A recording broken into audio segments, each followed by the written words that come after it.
Hi there. Thank you very much for playing The Beginner's Guide. My name is Davey Wreden. I wrote The Stanley Parable, and while that game tells a pretty absurd story, today I'm going to tell you about a series of events that happened between 2008 and 2011. We're going to look at the games made by a friend of mine named Coda.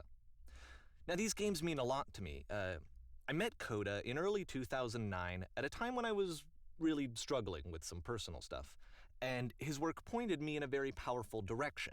I found it to be a good reference point for the kinds of creative works that I wanted to make. So just to start you off, this is, I think, the first game he ever made. It's a level for Counter-Strike. You can walk around here, by the way. And mostly it's just Coda learning the basics of building a 3D environment. But what I like is that even though he starts from the simple aesthetic of a desert town, he then scatters these colorful abstract blobs and impossible floating crates around the level. And of course, it destroys the illusion that this actually is a desert town, and instead this level becomes a kind of calling card from its creator. It's like a reminder that this video game was constructed by a real person. And it kind of makes you wonder, what was going through his head as he was building this? This is what I like about all of Coda's games. I mean, not that they're all fascinating as games, but that they are all going to give us access to their creator. I want us to see past the games themselves. I want to get to know who this human being really is. And that's exactly what we're going to do here. So, it's 2008, Coda starts making these games, and he never releases any of them. He doesn't put them onto the internet, he just makes them and then immediately abandons them, and they sit on his computer forever. And I think he really understood this image of himself as a recluse. At one point, he jokingly renamed his computer's recycling bin to Important Games Folder. So, this was just how he worked. He tended to crank them out one after the other without even really pausing to try to understand what he had just made, until suddenly one day, he just stopped. In 2011, that was it. He made his last game, and then he hasn't made another one since.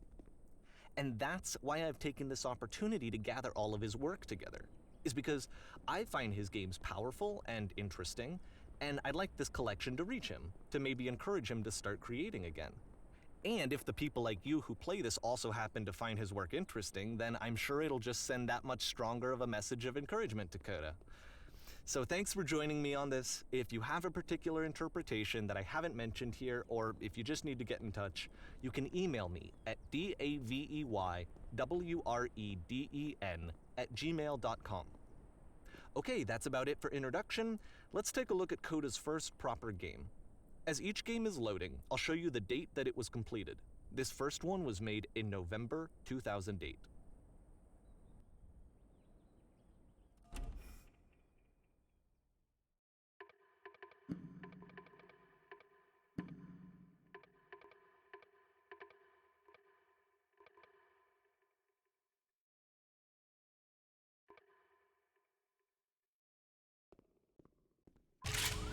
Warning. Whisper machine active. Shift to structure imminent. This game is called Escape from Whisper, and it's one of the more generic games you'll see from Coda.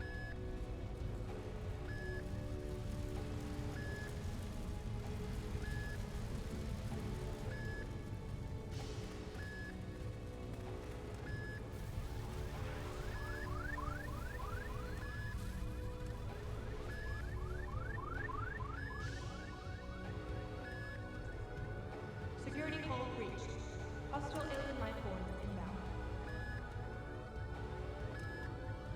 It kinda looks like this game was abandoned mid-development. For instance, you have this gun, which you'd think would indicate that there are supposed to be monsters or enemies somewhere, but then clearly there are no enemies anywhere. You can't even reload the gun when you run out of bullets. But ultimately we don't really know. Maybe Coda thought that actually it was complete the way that it is. And I think that we should talk about his games for what they are, rather than for what they're not. Enemy force neutralized. Begin ship evacuation.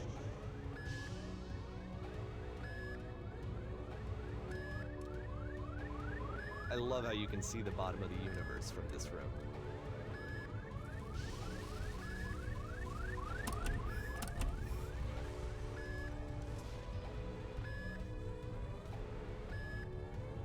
Apparently, this space station has a labyrinth on it. Sure, I don't know. There's really no reason for it that I've ever been able to discern, so in the interest of time, I'm just gonna skip you on past it. Okay, this is the part that's interesting. The game has this narrative about the whisper machine and how it has to be turned off, and then you get to the engine room. Hey, you there, in the engine room. You could save us all. That beam is powering the whisper machine. We could disrupt it by introducing a great enough heat signature. If your body could stop the beam.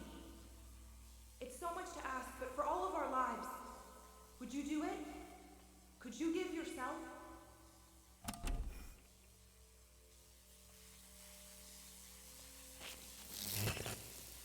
Let me pause here for a second.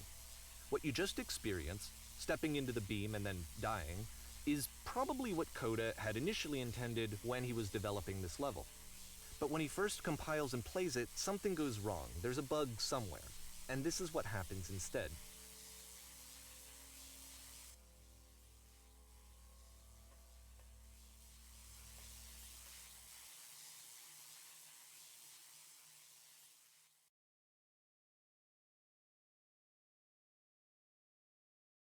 The beam causes you to start floating.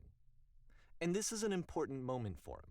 Because yes, this is technically a glitch, but Coda identifies something human about it, like how small it makes you feel in the face of this larger chaotic system. Or this floating could be the afterlife, a peaceful place, juxtaposed against all of the hysteria that you've just had to traverse. I don't even know. I have no idea what he was thinking, but what's clear is that after making this, something lodges itself in his brain. He wants to do more of these really weird and experimental designs. So he stops work on this and moves on to a stream of tiny little games that go in all sorts of directions. Let's go ahead and take a look at the first game he made after leaving this one behind.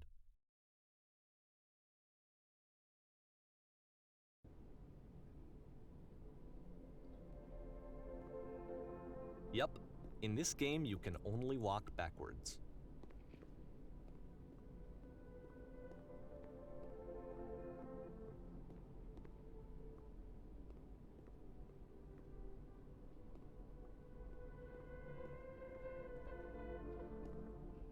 So it's a short and relatively minimalist experiment combining motion and narrative. It is less advanced than the previous game, but actually it seems to be more focused, more complete. Coda's trying to give it a unique voice rather than simply basing it on a pre-existing trope.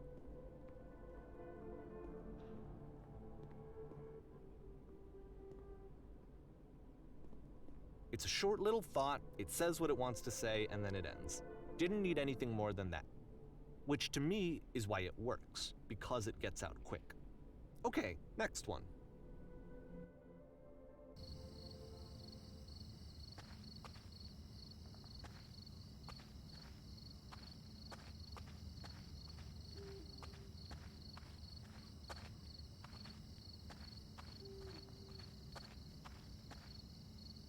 And that's it. Okay, the meaning of this game won't be clear just yet. Please be patient with me for a few more games, and I promise you'll see what makes it interesting.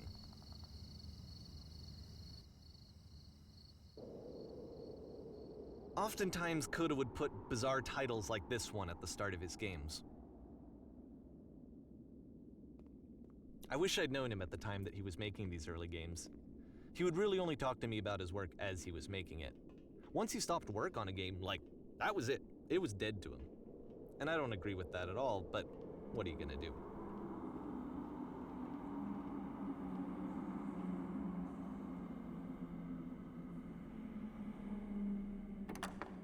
Once you've been slowed to an absolute crawl, the door at the top of the stairs opens. So why, if Coda's not showing these games to anyone, why bother opening the door at all? Well, to show you, I'm modifying the game here so that when you press enter, it'll bring you back up to full speed so you can enter the door for yourself.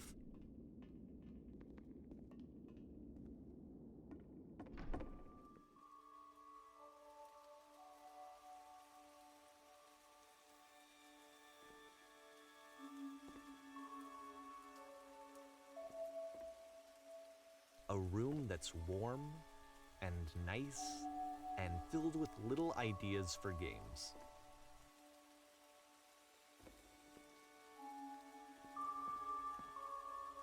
Coda would often tell me that he didn't mind if people thought of him as cold or distant. He said that he knew that he was actually a vibrant and compassionate person, but that it takes time to really see that. It can be a very slow climb to get there.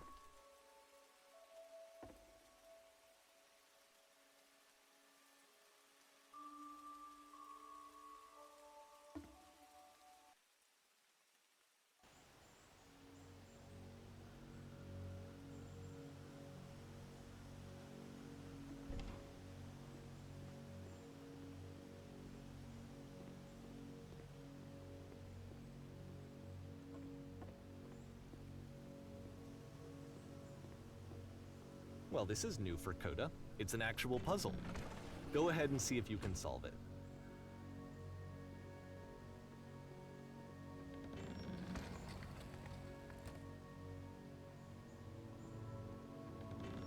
Don't forget that solution, because we're going to see this puzzle again soon. We're going to see it a lot.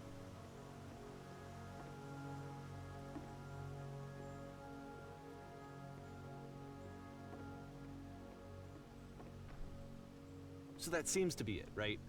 You walk down a corridor, you solve a puzzle, you get to the end. Simple enough. All right, now I'm going to modify the game again so that when you press enter, it'll remove all of the walls from this room.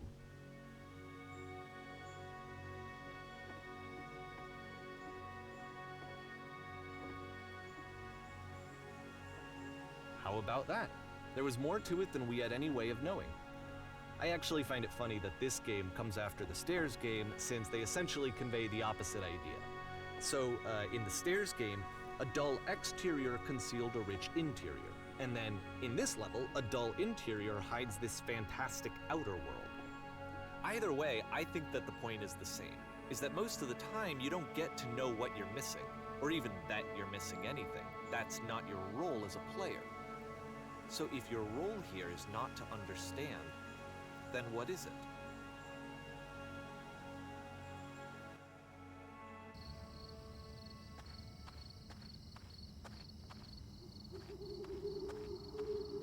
Aha! So, this, combined with the entering game from earlier, tells us that Coda believes his games are connected somehow. It could even be that the Stairs game and the puzzle game are literally connected in between this and the entering game.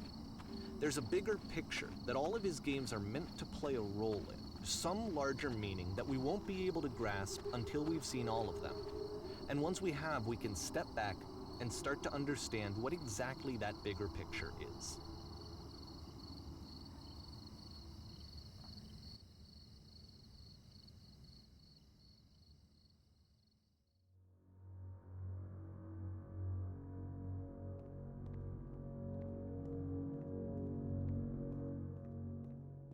Let's talk about video game development for a second. Every video game runs on what's called an engine, which determines what the game can and cannot do. So in other words, the engine is a set of tools for game development. To make all of these games, Coda is using an engine called Source.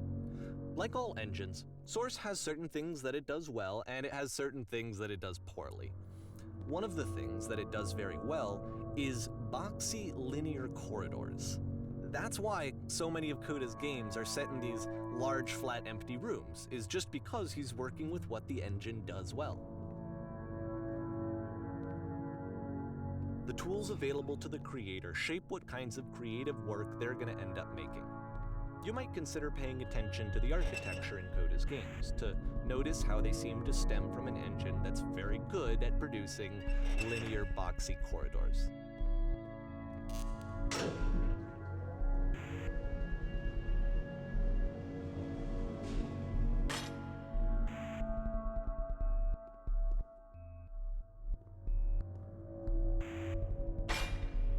This prison, funny enough, in Coda's original design, the doors stayed shut for a full hour before letting you go. If you don't mind, I think we're gonna skip that. This is something that he and I used to argue about a lot. whether a game ought to actually be playable, whether it means anything if no one can get through it.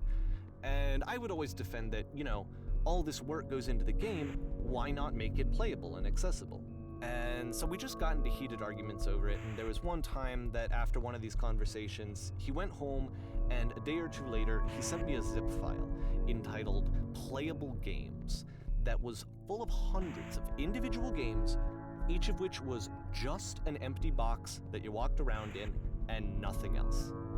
Believe me, I played every single one of those just to find out if there was like a gag hidden somewhere. There wasn't.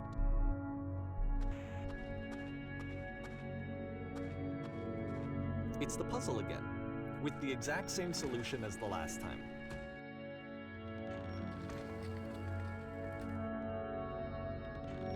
There's still no clear indication of what makes this puzzle so special that Coda is going to return to it over and over.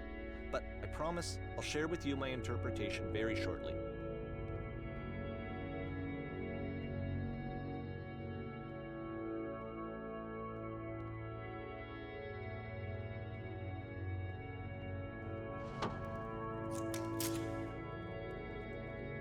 Here, Coda begins using a kind of dialogue system that he fashioned out of the engine's chat capabilities.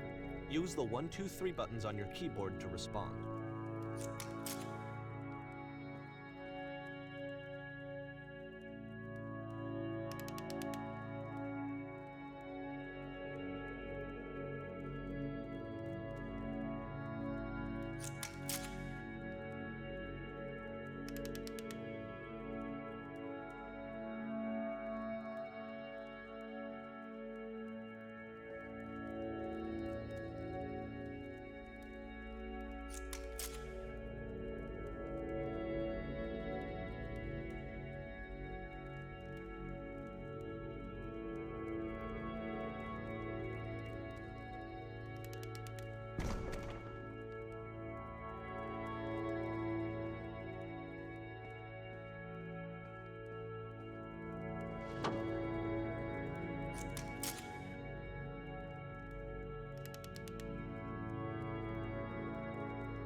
And so we make one last descent down to the final floor of the level.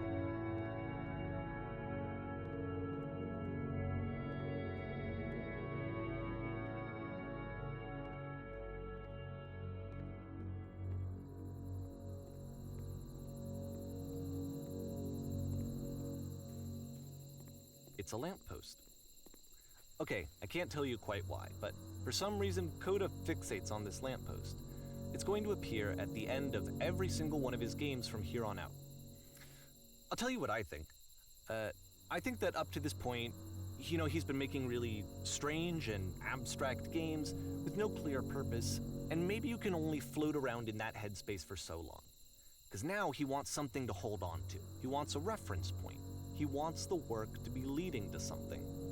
He wants a destination, which is what this lamppost is. It's a destination. We're going to see it in the work as well. His games are just going to become a lot more cohesive, a lot more fully developed, with more of a clear idea behind them. And as we go, that idea will get clearer and clearer and clearer.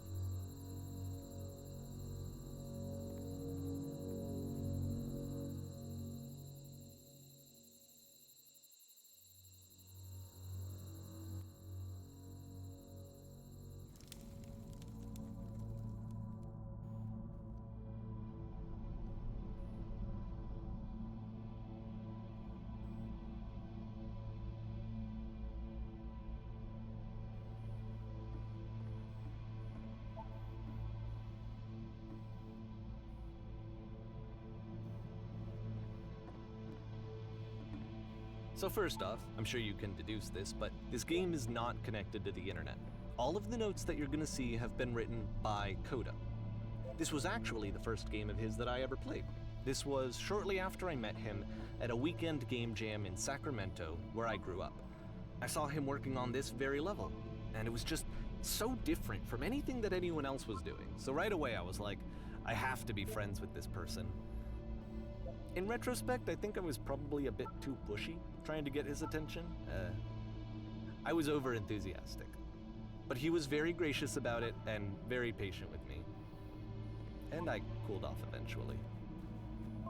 Oh, feel free to skip over any of these notes if they're not doing anything for you. Nothing extra is gonna happen if you read all of them. Either way, to me they convey a sense of loneliness. I see this person who's filled with thoughts and feelings and beliefs and has no way to express them except as scattered and unheard voices in a game that wasn't meant to be played.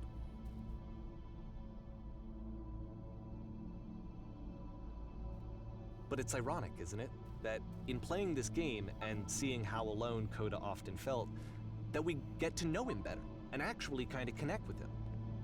And I have to be honest with you, this idea is really seductive to me, that I could just play someone's game and see the voices in their head and get to know them better and have to do less of the messy in-person socializing. I could just get to know you through your work. I think this is why I always liked Coda's games so much, is because it felt like they let me have that connection. I felt as though he was inviting me personally into his world. And then I feel less lonely too.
At the end of this level, we're going to see the puzzle again. And here, I'll tell you what I think the puzzle means. Each of these games represents an idea that was on Coda's mind at the time that he was making it. And the puzzle is a way of closing the door on a previous chapter of his life before moving on to the next one.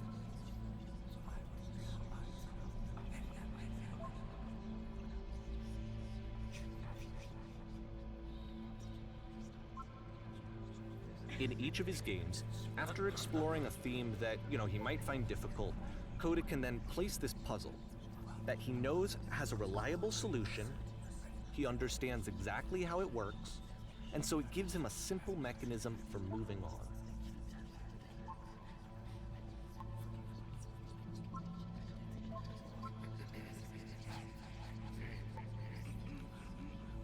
And because there's this dark area between the doors, a space between spaces, before you move on, you get to pause.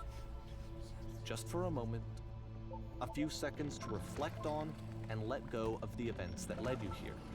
To step back and connect the pieces together. To grasp at that elusive bigger picture.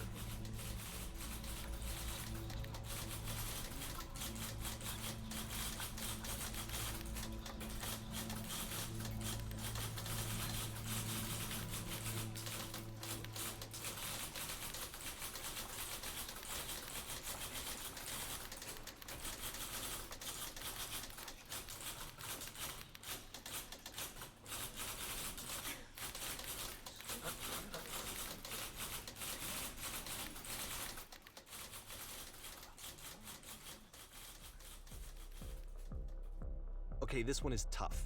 It's gonna kinda just spin its own wheels for a few minutes. Hang with it.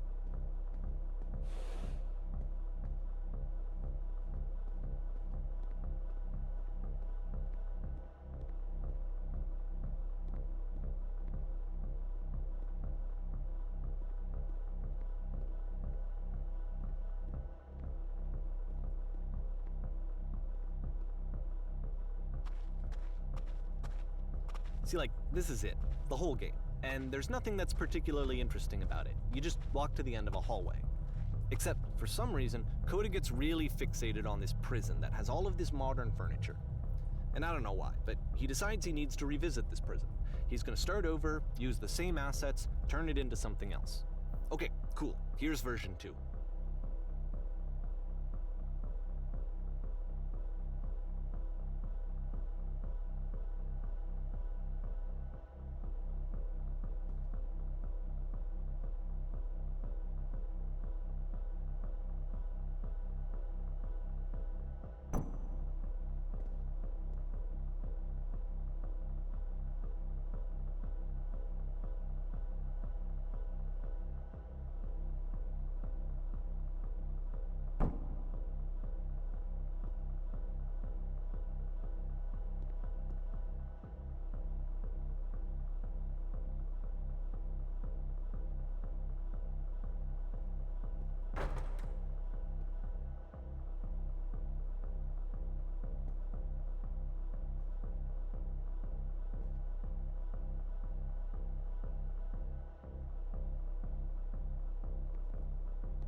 There's a bit more to this one, but still it's not really communicating anything. It's kind of just weird for weirdness' sake.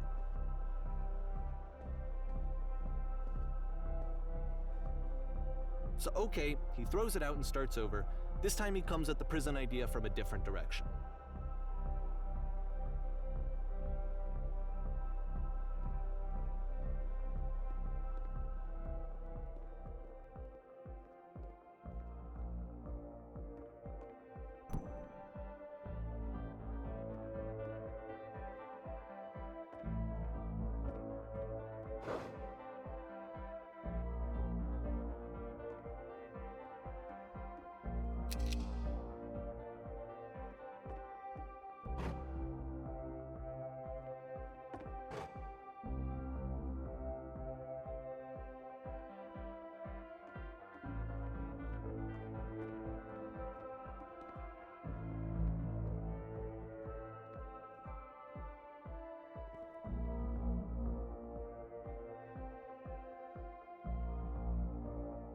And of course, now the table is gone and you can't begin the chain of events to escape. Here's a version where there are no bars, but you can't actually get to the well. And then a version where the inside of the prison is the outside and the outside is the inside.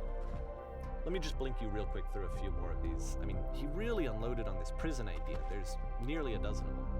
Personally, I think it's awful to watch this, to see a person basically unraveling through their work. And for what? Like, at what point do you just go, maybe there are game ideas other than this prison that I could be working on? But Coda doesn't have that voice telling you to stop, that particular mechanism of defense against yourself. Without it, you just spiral. And so he keeps going and going and going and going and going, and then he hits on something. And he likes it. And that's it. He's done. He stops making prisons. This is the very last version of the prison game that he created. And the reason I think it works is that the prison is not actually in it.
It's a conversation.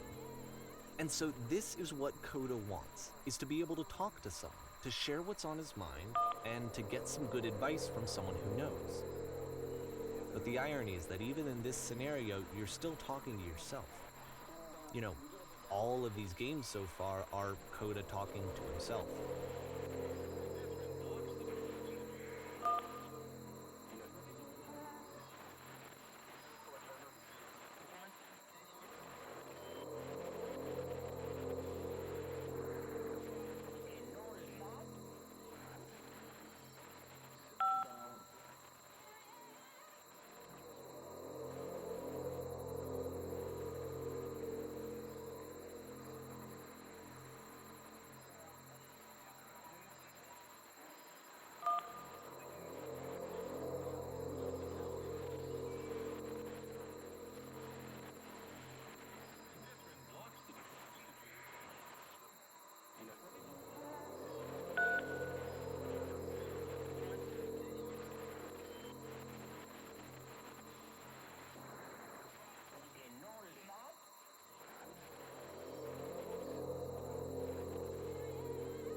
I can see why he considers this a fitting conclusion to the prison games.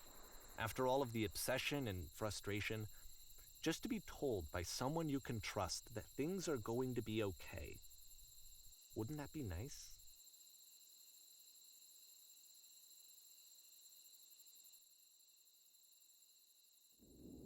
So what would it look like if Coda wanted to make a game about talking to someone other than himself?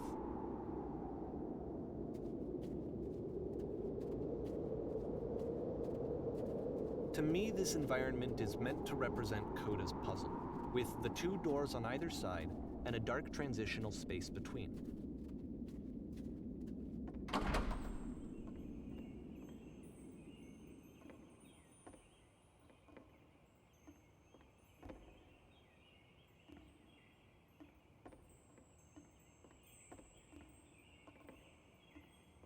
you'll notice that the quality of the art is a step up from previous games, including this new and improved chat system, which he started using from this point on. From here on out, he begins putting much more effort into the visual polish of his work, and this particular game took 2 months to create as a result.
After the intense set of prison games, this house cleaning level almost feels like cleansing. It's the moment after a particularly difficult or traumatic experience where you just need to let it sit and digest inside of you, and eventually cohere into something meaningful.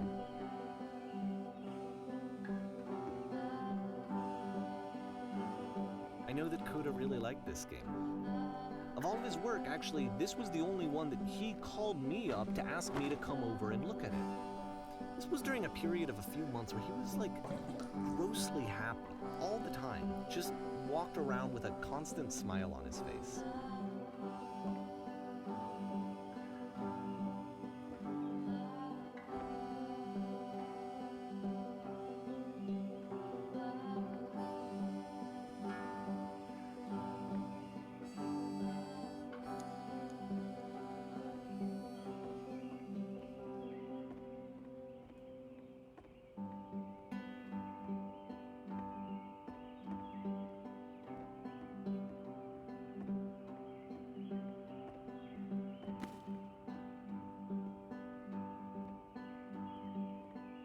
I'm glad he made this. I'm glad he found some peace.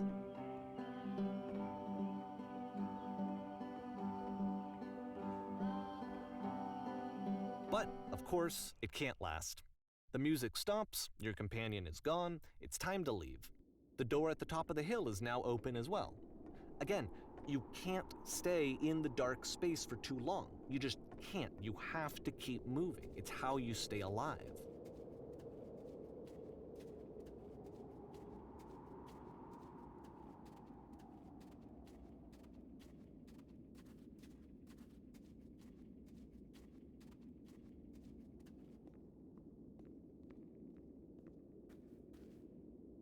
Which is the whole point of the puzzle doors, right?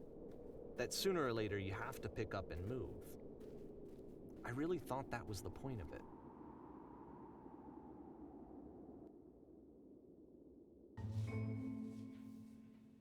This one gets a bit goofy.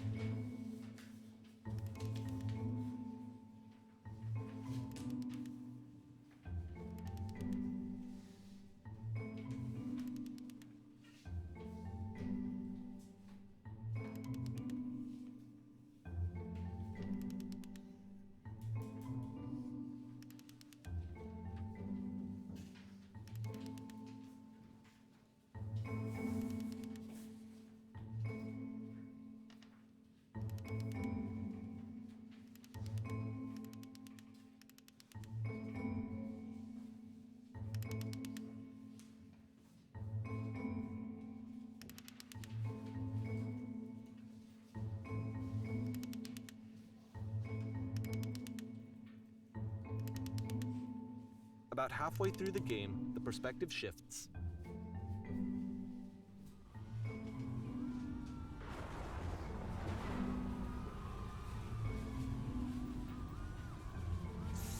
And you play as the teacher. And suddenly, you discover that your teacher is just as bigoted and afraid as you are. Oh, and also you can move around the classroom now.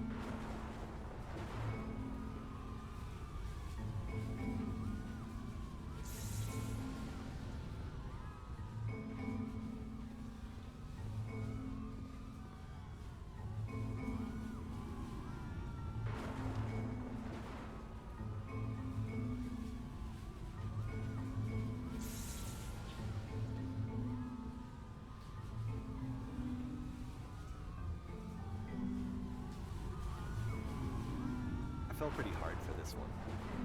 I feel like it's one of the most relatable experiences that you can have.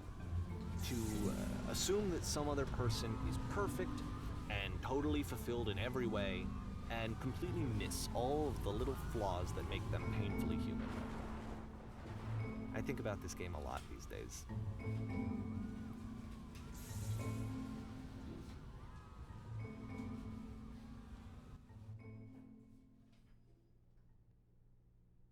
This one took a lot longer than all the others for Coda to make. It was 4 months between this and the last one. That's twice as long as it took him to make any other game before this, and it's not like it's particularly complex, so I remember I found that a little strange at the time.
The game ends with this eerie premonition of what's going to happen next in Coda's life. The solution to social anxiety, to fears of having to perform and having to chase success, the answer for Coda is to withdraw, to hide himself away. Which is what leads to scenarios like the stairs that slowed you down several games ago, where it just becomes harder and harder to access Coda's inner landscape because he keeps retreating. He just keeps backing away from possible connections to anyone other than himself. And to be honest, I didn't consider it very healthy when I first played this game. You know, it looked to me like he was trying to justify the idea of just disconnecting yourself from the world. And that wasn't what I wanted for him or for his games. Because I feel like a lot of his games are inviting me to connect with this person, to bring him closer. But what can you do? After this, Coda went off and took another 5 months to make a new game.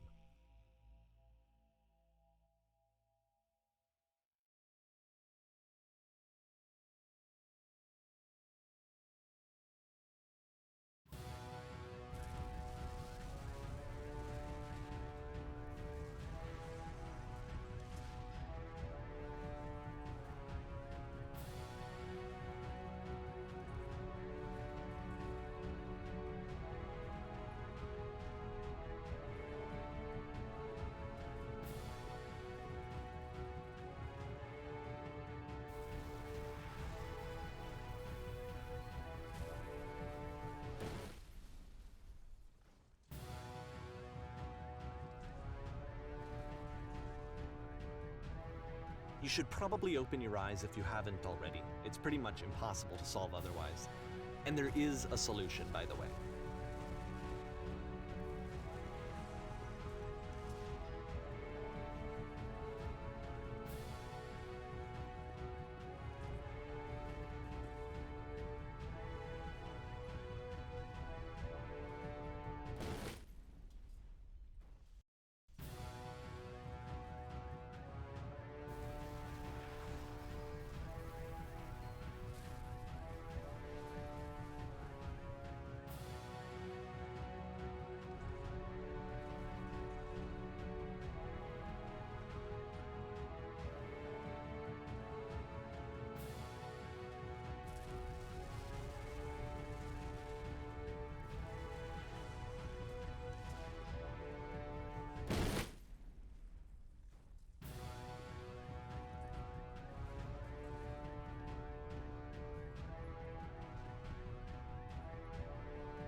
Like I said, I was getting concerned.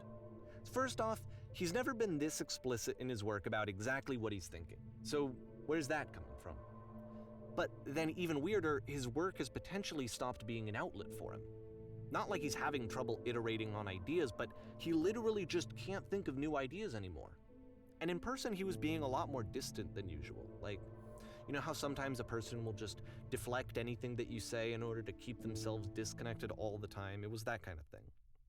Here was the point in my relationship with Coda where I really started to wonder if he needed my help in some way. His games are going to get more desperate from here on out. After this game, it's almost 6 months before he finishes something new.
If the last game featured Coda talking explicitly about his creative frustrations, this one turns it up to 11. Now, put yourself in my shoes playing this. Here's a friend whose work is exhibiting signs of struggle, frustration, anxiety, depression, even. And yet still, he keeps making games. He keeps throwing himself into the grinder even when he clearly doesn't have the energy for it anymore. Why? What is it for? Because from my perspective at the time and just what I knew of him, this was a result of how isolated he was.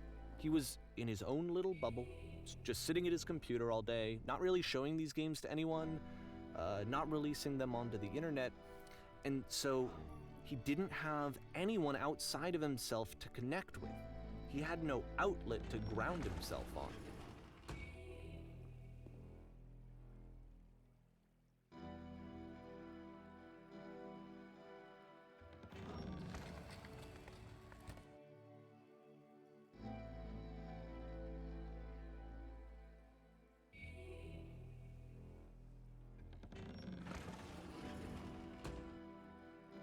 You can't talk yourself out of loneliness.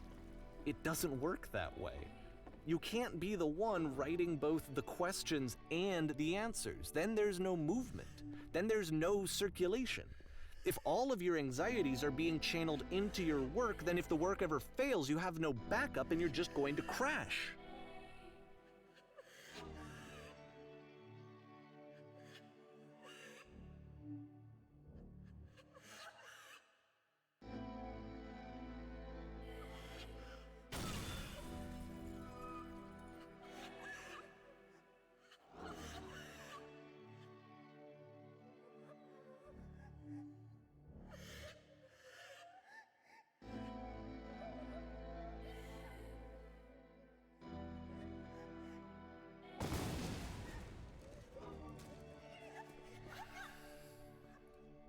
Seeing this game at the time that he made it, it looked really unhealthy to me. I was watching him do this to himself, and I hated it. I hated seeing him so trapped. It's like, video games are not worth this amount of suffering. This is someone I really cared about, and I used to get so much joy out of seeing him create. For him to suddenly become angry and frustrated like this, it was the worst thing for me. I don't know. This is what I felt at the time. I don't know how else to explain it. I wanted it to stop more than anything. I had never felt so rotten. I needed more than I had ever needed anything for this to stop. But it didn't stop. After finishing this one, Coda takes another 7 months and comes up with a new game.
And of course, it's the machine.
So now the work is becoming self-destructive.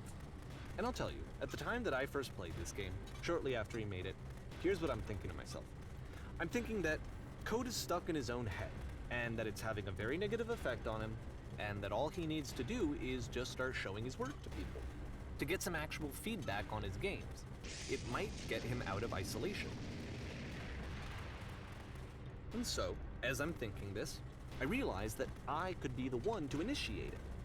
Because it would never occur to Coda to start actively soliciting feedback, so what if I did it for him? If he could see the difference it would make to have more actual conversations with other human beings, would that bring him out of his mental spiral? Would it give him confidence in himself? Would it bring meaning back into his work?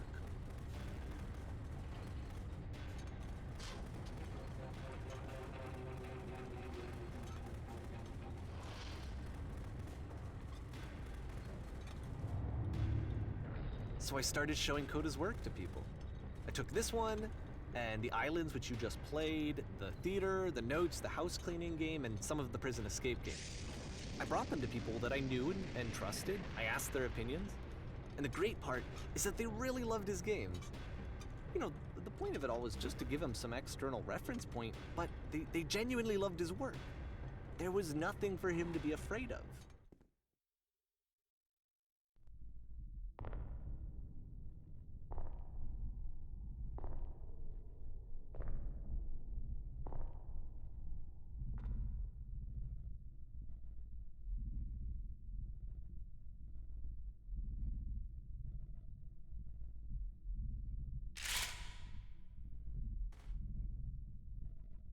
Can you see why I felt like this was the right thing to do?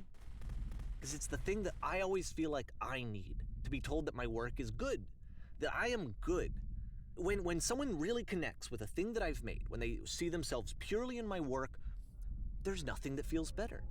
And I got to give that very same feeling to my friend. I did something, I really felt like I'd done something good, like I was a good person. I felt like there was a friend who was in trouble and was unhappy and maybe didn't like themselves, and I could fix it. If I could give him this gift, maybe I could fix the problem. When they told me how much they enjoyed his games, it was the best feeling. It was the absolute best feeling. It made me feel so happy, so beautifully, beautifully happy.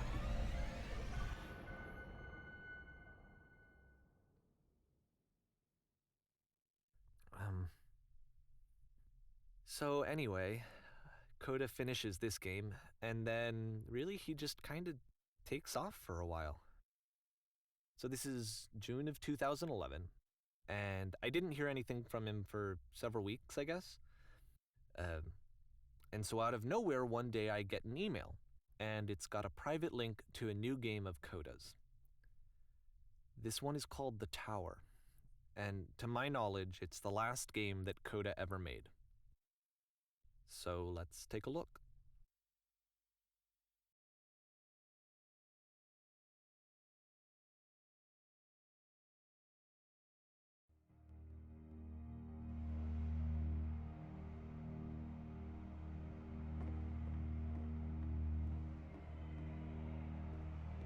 And this is where I have trouble saying anything meaningful about Coda's work. Because more than anything else, the tower just feels distant. It feels like it's trying to distance itself from the world. It's a very cold game.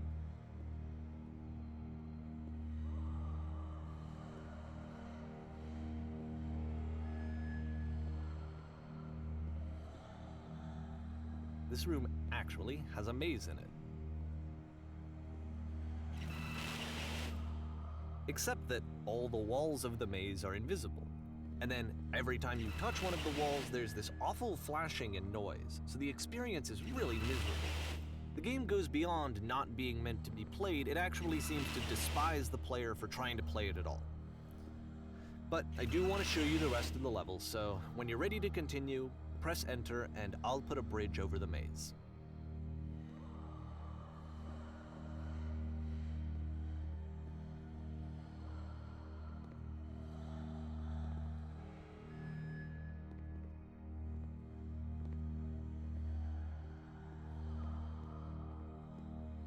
And to be fair, it's not like this is the first game that's needed some modification to be playable.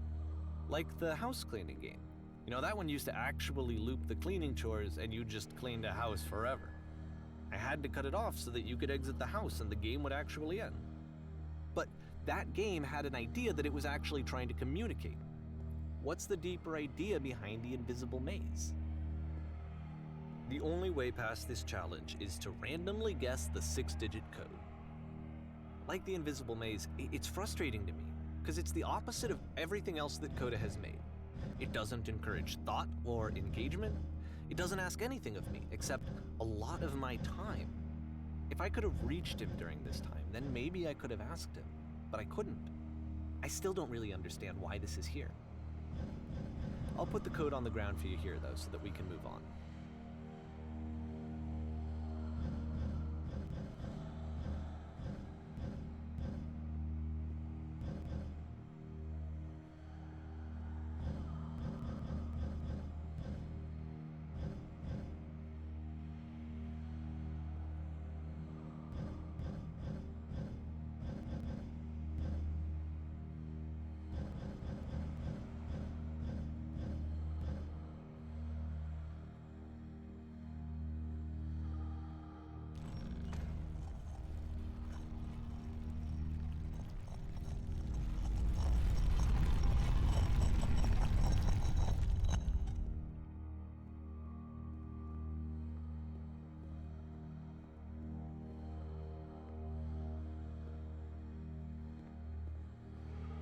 The switch to open this door is actually on the other side of the door, meaning that it's literally impossible to solve from this side. So even if you somehow brute forced your way through the first 2 challenges and you got to this point, there's actually just no way to progress.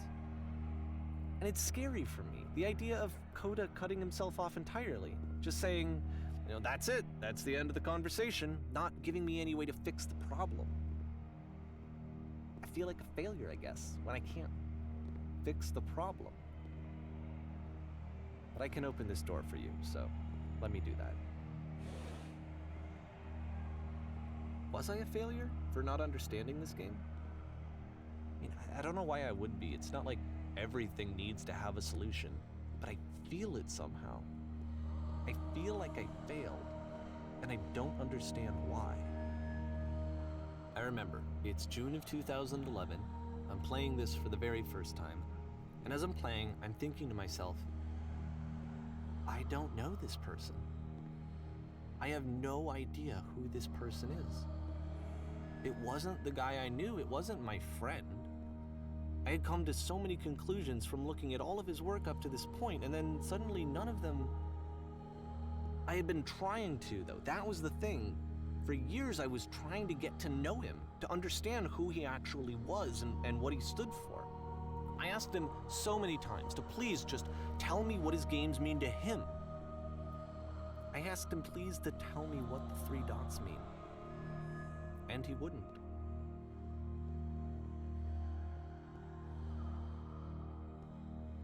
I just felt so strongly that if I could have connected with him, that if I could have somehow made his work my own, that I would finally be once and for all happy. It was that I needed to see myself in someone else. I needed to be someone other than me. But he stopped and left, and it felt somehow like I had failed.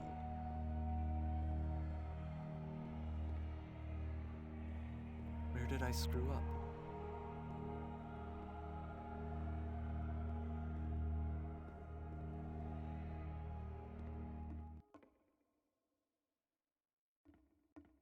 I'm the reason that you stopped making games, aren't I? It's because of what I did. I poisoned it for you.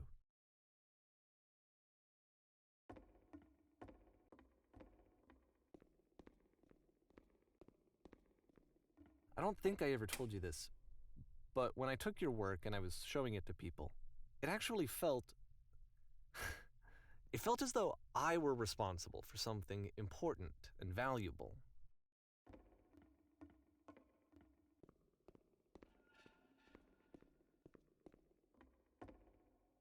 And the people who played them, they treated me like I was important, They really listened and cared about what I had to say. Even though I was showing your work, I felt good about myself. Finally, for a moment while I had that, I liked myself.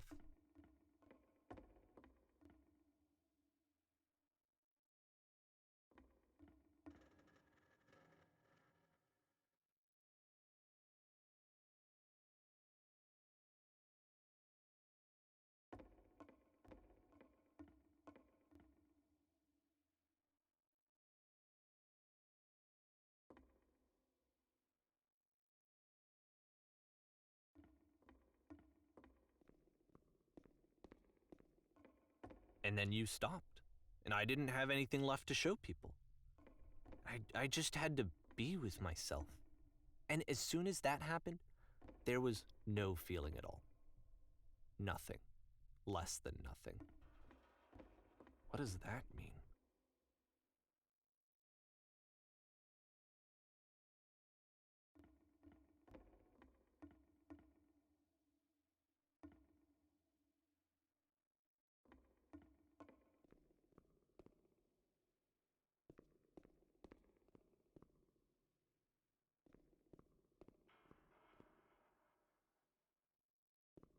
I'm afraid that I did something really stupid because I don't like myself.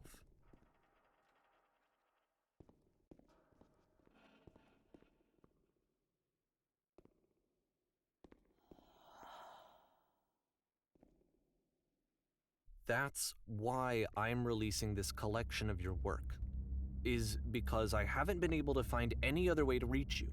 I've tried everything. And so a part of me has hope that if I put this compilation out into the world, and if I put my name on it, that maybe enough people will play it so that it'll find its way to you, so that I can tell you that I'm sorry. I know I screwed up. If I apologize to you truly and deeply, will you start making games again? Please, I need to feel okay with myself again. And I always felt okay as long as I had your work to see myself in.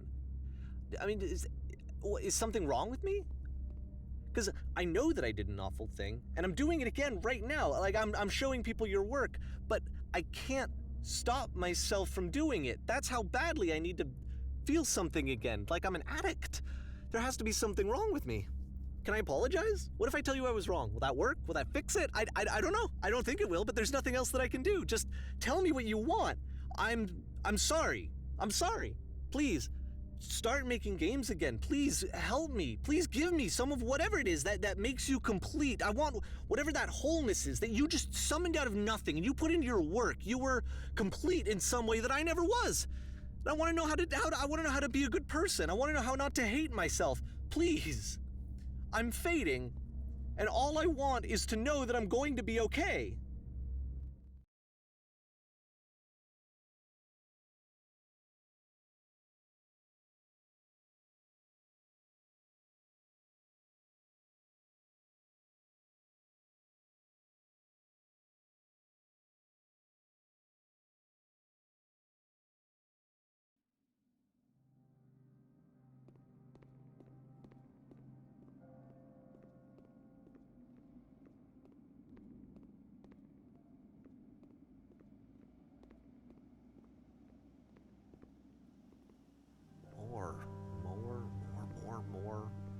More love, more praise, more people telling me that I'm good. Always more. It's like a disease. Solution.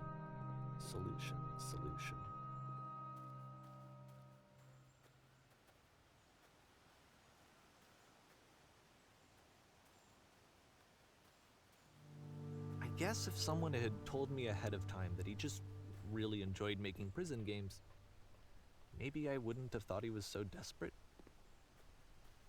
I wouldn't have told so many people that he was depressed. Maybe he just likes making prisons.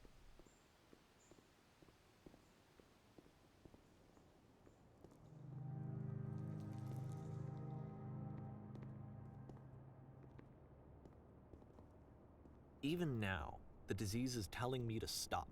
Don't show people what a shitty person you are. They'll hate you.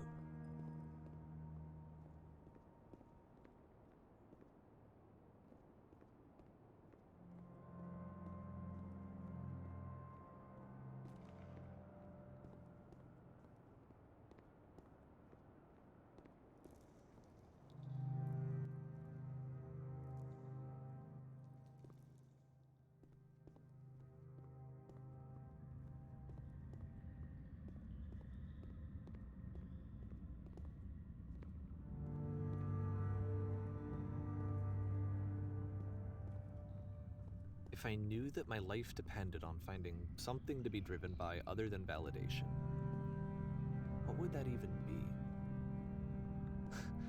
It's strange, but the thought of not being driven by external validation is unthinkable. Like, I actually cannot conceive of what that would be like.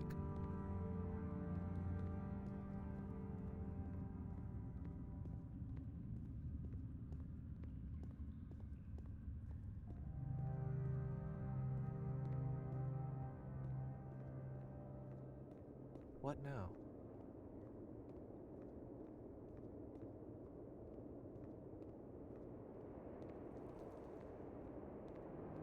I think I need to go. And I'm sorry, because I know that I said that I would be here and I would walk you through this, but I'm starting to feel like I have a lot of work to do. I have a lot that I need to make up for. And so I'm just gonna... Okay.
Turn